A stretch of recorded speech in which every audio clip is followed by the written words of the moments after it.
Welcome to class. Okay, so we were done with part 1 of 7.2 in which we have covered question number 1 to 5.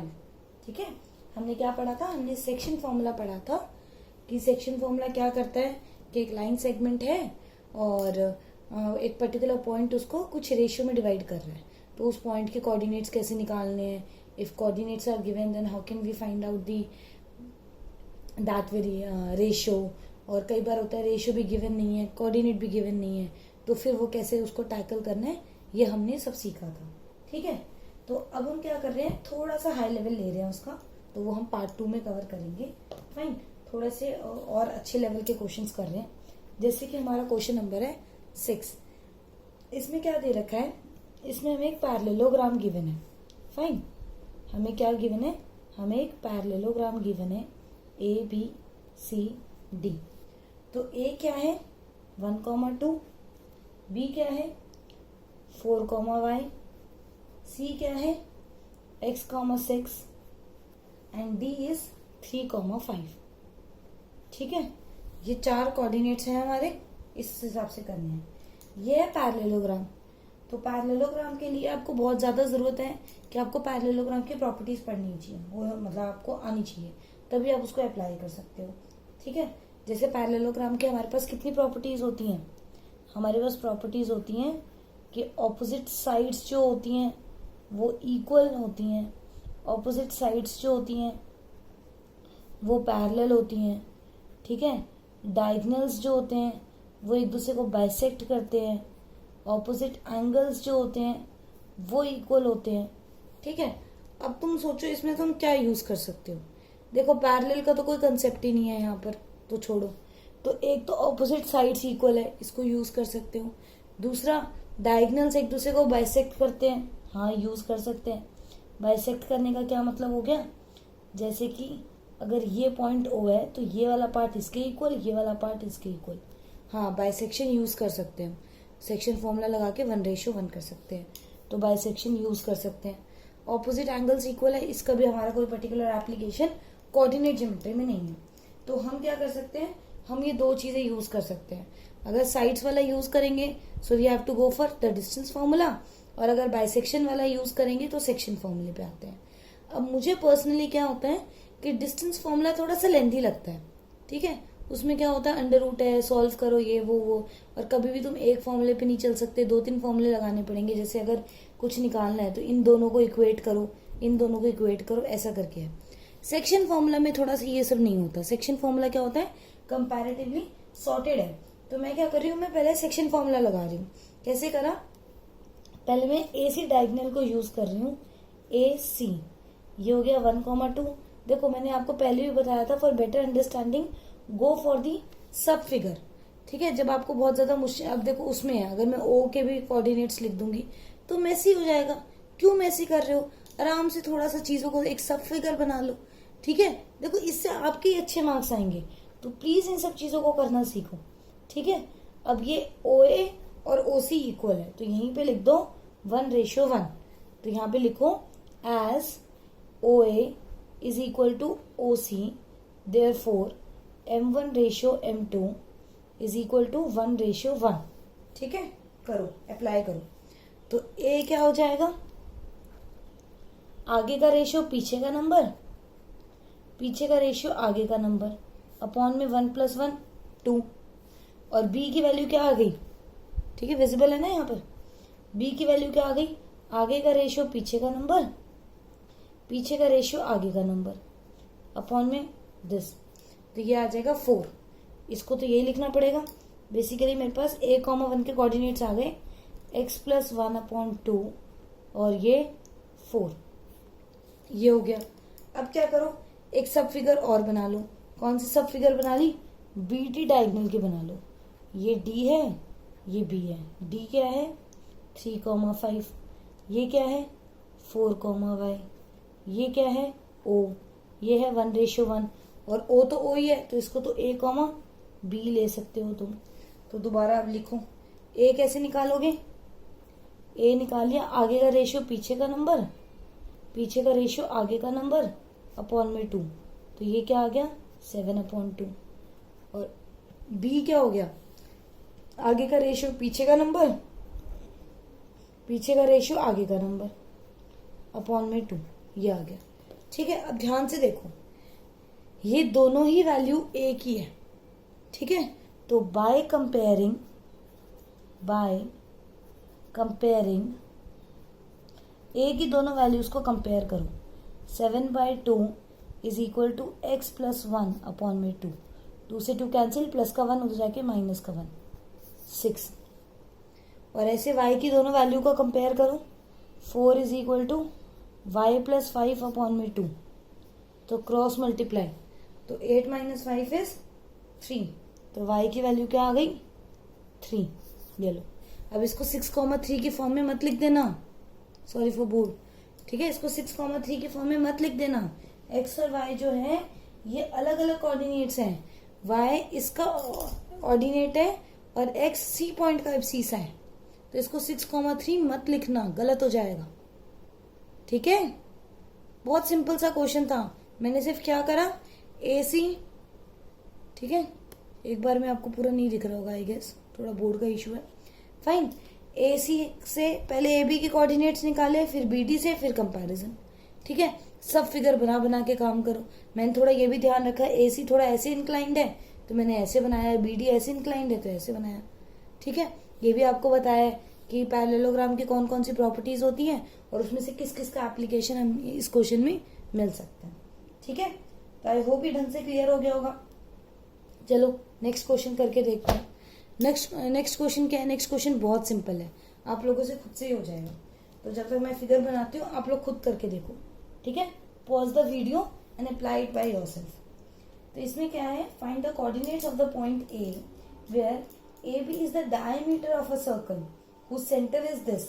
ठीक है, चलो ये मेरा ए B क्या है, डायमीटर है। ए नहीं पता तो ए को मैंने लेट कर लिया एक्स कॉमा वाई। ठीक है, बी क्या है 1,4।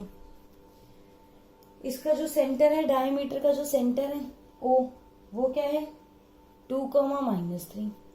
अब सबको पता है कि डायमीटर का मतलब क्या हो गया कि ओ ए और ओ बी क्या है, रेडियस है, तो ये इक्वल होंगे एज ए बी। अब आपको पता तो है, उसको तो समझा दो।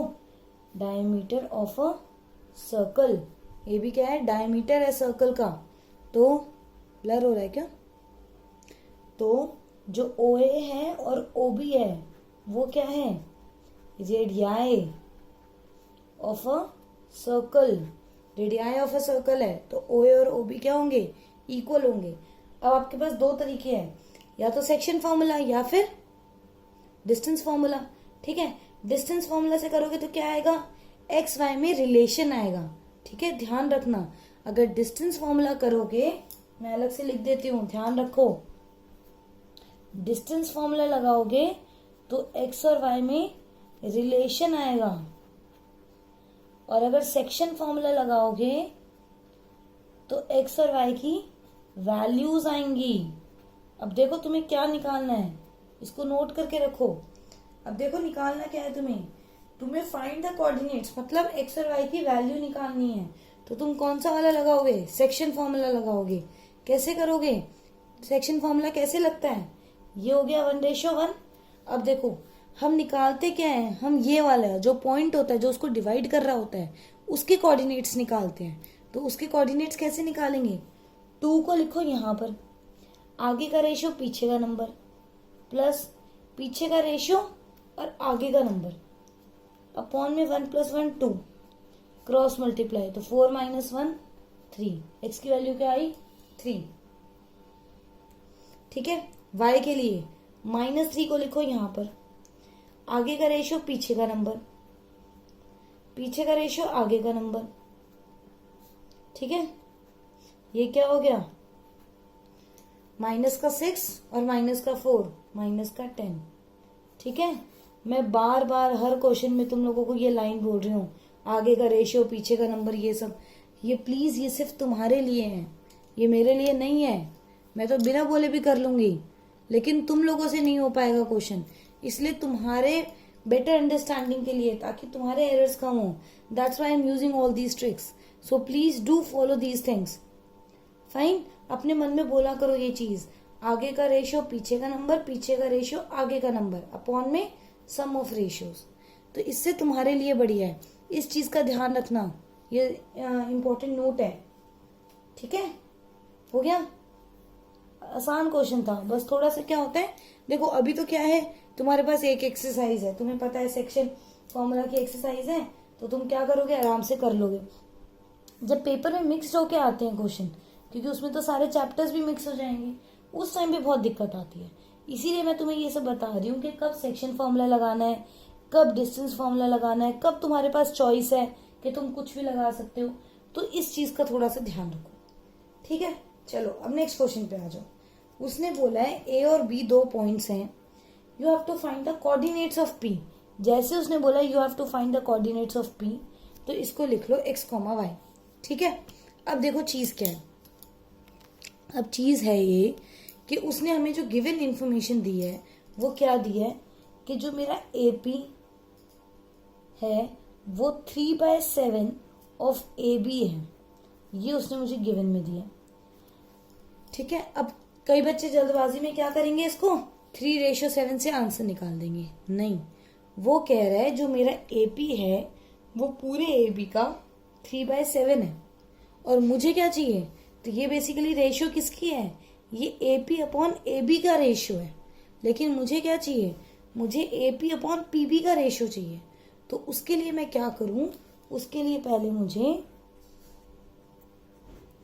ए बी के साथ लिखना पड़ेगा AP plus PB, A B की जगह, तो थ्राइस ऑफ एपी, ये 7 उधर जाके मल्टीप्लाई हो जाएगा, क्रॉस करो, तो 7 of AP, thrice of AP plus thrice of PB, तो ये आ जाएगा मेरा 4 टाइम्स ऑफ एपी और 3 टाइम्स ऑफ पीबी। तो एपी और पीबी का रेशियो क्या हो जाएगा वहां से, 3:4। दूसरा पेन यूज कर लेते हो तो ढंग से समझ में आ जाएगा। ठीक है, तो एपी अपॉन पीबी का रेशियो क्या हो जाएगा, 3:4। अब हो गया क्वेश्चन, अब कोई दिक्कत ही नहीं है। एपी अपॉन में पीबी कितना हो गया, 3:4। अब हो जाएगा as P X comma Y, तो एक्स कैसे आएगा, आगे का रेशियो पीछे का नंबर, पीछे का रेशियो आगे का नंबर, अपॉन में 7, तो आंसर क्या आया, माइनस का 2/7। ऐसे वाई, आगे का रेशियो पीछे का नंबर, पीछे का रेशियो आगे का नंबर, अपॉन में 7, तो ये क्या हो जाएगा, माइनस का 20/7। तो क्या आंसर आ गया, 3:1 में डिवाइड करने के लिए मुझे पॉइंट किस पे चाहिए, माइनस के 2,7 एंड माइनस 20,7 पे। ठीक है, समझ में आ रहा है सबको, अब तो आना चाहिए, अब तो काफी क्वेश्चंस कर चुके हो इस चीज के तुम, अभी भी नहीं आएगा तो फिर कब आएगा। ठीक है, चलो बढ़िया, आते हैं लास्ट के 2 क्वेश्चन बचे, करते हैं जल्दी जल्दी करते हैं। ठीक है, 9th क्वेश्चन, 9th क्वेश्चन तुम लोगों से खुद से ही हो जाएगा, बताओ जरा कैसे करोगे। 9th क्वेश्चन तुम्हारे किस क्वेश्चन की तरह है, देख के बताओ जल्दी से। 9th क्वेश्चन तुमने इसके सिमिलर से क्वेश्चन कर रखा है पहले से, बताओ जल्दी से कौन से क्वेश्चन की तरह है। यस, क्वेश्चन नंबर 2 की तरह है। ठीक है, डिफरेंस ऑफ कितना है, उधर 3 इक्वल पार्ट्स थे, इधर 4 इक्वल पार्ट्स हैं, तो 4 इक्वल पार्ट्स के लिए कैसे करना पड़ेगा, उधर 2 पॉइंट थे, इधर 3 पॉइंट करने पड़ेंगे, 1 2, तो ये 3 हो गए ना, सॉरी सॉरी सॉरी सॉरी, चलो कुछ नहीं होता। ठीक है, सॉरी वो थोड़े फिगर इधर उधर हो गई। तो इसके लिए क्या करना पड़ेगा, P Q R, 1 2 3 4, 4 equal parts है। A P is equal to P Q is equal to Q R is equal to R B. अब देखो ये डिस्टेंस फॉर्मूले से अगर कोई बच्चा इसको करने बैठ गया तो फिर भाई भूल ही जाओ, इस जन्म में तो नहीं होगा। ठीक है, इसको तो कैसे करना पड़ेगा, इसको सेक्शन फॉर्मूले से करना पड़ेगा, और सेक्शन फॉर्मूले से भी कैसे करना पड़ेगा, जो पी पॉइंट है, ठीक है, एट पी रेशियो लेना पड़ेगा 1:3। पी पॉइंट के लिए रेशियो क्या रखना पड़ेगा, 1 पार्ट्स आगे 3 पार्ट्स पीछे, तो 3:1 1। तो कैसे करेंगे, जो x1 आएगा उसको कैसे निकालोगे, 1 इंटू 2। देखो मैं अब सब फिगर नहीं बना रही, तो कैसे करोगे, 1 इंटू 2 3 और 3 इंटू -2 माइनस का 6 अपॉन में 3 + 1 4। तो आंसर क्या आ जाएगा, 1 इंटू 2 हो रहा है ना, सॉरी, तो माइनस का 4/4 -1। ठीक है, अब तो काफी क्वेश्चंस कर चुके हो। y1 कैसे आ जाएगा, y1 देखो जल्दी से, 1 इंटू में 8 और 3 इंटू में 2 अपॉन में 4। तो 14 अपॉन में 4 इज 7/2। ठीक है, ऐसे करके क्यों के लिए रेशियो क्या होगी, 2:2 से भी आंसर निकाल सकते हो, 1:1 से भी कर सकते हो। तो x2, y2 क्या आएगा, करके देखो जरा, इसका आंसर आएगा 0,5 और r के लिए रेशियो लिखनी पड़ेगी 1:3। तो इसका जो आंसर आएगा x3, y3 वो आंसर आएगा 1,13/2। ये सिंपल सा क्वेश्चन था, इसमें ज्यादा कुछ सोचने का नहीं था, इसलिए मैंने कैलकुलेशन पार्ट थोड़ा स्किप कर दिया। ठीक है, कुछ ज्यादा मुश्किल नहीं है इसमें, सिंपल सा क्वेश्चन है, हो जाएगा। कैलकुलेशन पार्ट भी कोई बहुत ज्यादा नहीं है इसमें। चलो नेक्स्ट देखते हैं, find the area of rhombus if it's vertices taken in order. अब देखो ये भी थोड़ी दिक्कत होती है, अगर वर्टिसेस को ऑर्डर में नहीं लिया, यहाँ पर तो इसने बोल दिया, लेकिन अगर ना भी बोले तो भी आपको ध्यान रखना है कि इन्होंने जिस ऑर्डर में दे रखा है उसी ऑर्डर में लिखना है। जैसे मान लो मैं जैसे नीचे से स्टार्ट करती हूँ, आप ऊपर से भी कर सकते हो, आप यहाँ से भी कर सकते हो, बट एक सीक्वेंस में करना है, ऐसे मत करना ABCD, ये नहीं होता, AB। ठीक है, नेक्स्ट पॉइंट क्या आएगा, 4,5, फिर क्या आएगा -1,4, फिर क्या आएगा -2, -1, ऐसे करके। तो ये क्या है, रोम्बस है। रोम्बस मतलब सारी साइड्स इक्वल। अब देखो स्क्वायर होता तो मैं एंगल को 90 डिग्री भी शो करती, ठीक है, लेकिन रोम्बस था तो मैंने सिर्फ साइड्स इक्वल करा। अब वो बोल रहा है इसका एरिया निकालो, मुझे पता है इसका एरिया क्या होता है, हाफ d1 इंटू d2, पता है मुझे। तो मैं क्या करूंगी, पहले ज्वाइन करूंगी AC को और फिर ज्वाइन करूंगी BD को। तो डिस्टेंस फॉर्मूला लगा के मेरे AC की जो वैल्यू आएगी वो कितनी आएगी, -1 -3 का स्क्वायर, और ये हो जाएगी 4 - 0 का स्क्वायर। तो -4 का स्क्वायर 16, 4 का स्क्वायर 16, 16 + 16 32, ये आंसर आएगा 4√2। और ऐसी जब मैं BD में डिस्टेंस फॉर्मूला लगाऊंगी तब मेरा आंसर आएगा 4 + 2 का स्क्वायर प्लस 5 + 1 का स्क्वायर। तो 6 का स्क्वायर 6 का, ये आ जाएगा 6√2। ठीक है, d1 d2 आ गया। तो एरिया फॉर्मूला क्या होता है, एरिया ऑफ रोम्बस क्या होता है, हाफ d1 इंटू d2। तो ये हो जाएगा हाफ d1 कितना हो जाएगा 4√2 इंटू में 6√2, ये 1 पे ये 2 पे, 6 2 से 12 और √2 इज 2, तो 24। बस छोड़ दूं, हो गया, नहीं ऐसा यूनिट भी तो लिखेंगे। तो 24 स्क्वायर यूनिट्स। ठीक है, और बॉक्स के अंदर गिर जाएगा, वरना ये कहीं इधर उधर गुम हो जाएगा, मैम मार्क्स नहीं देगी। तो क्या करो, सब कुछ लिखने के बाद में इसको बॉक्स में इनक्लोज कर दो। तो बस बढ़िया, इसके साथ हमारी सेकेंड एक्सरसाइज भी खत्म हो गई। अब आप जब नेक्स्ट एक्सरसाइज के लिए क्लास अटेंड करने आओगे उसके पहले आप इसके एग्जाम्पल्स करके आओगे और एक बार पूरी तरीके से ये एक्सरसाइज करके आओगे। ठीक है, सारे questions 1 at a time, all questions 1 at a time. ठीक है, ये करके आओगे आप। फिर मैं आपको नेक्स्ट एक्सरसाइज करवाऊंगी, that would be covering your area of triangle using coordinate. Fine, till then bye bye, take care, see you.